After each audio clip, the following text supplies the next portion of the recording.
I'm more important than anything I'm working on. So my self-health, my spiritual health, my mental health, I try to prioritize that over everything else.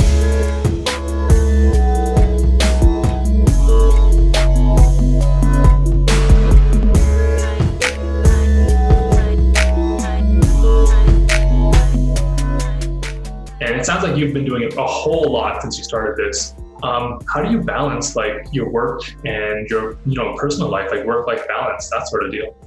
Right. It's a good question.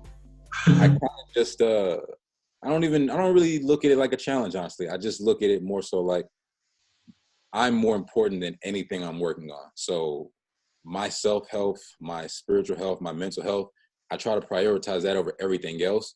And then that way, everything else just follows. So when it comes to actual, just like jobs and things like that, or any tasks I have to do for my 3D printing, that always comes second. And so, working on myself, everything else falls into place, if that makes sense. So I don't really look at it as too much of a challenge. It's second nature to take control of myself and then work on what I need to.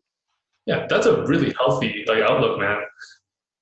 Yeah, I know. A lot of people don't do that. A lot of people just work so hard, but then at the end they're drained. They can't even produce anymore. So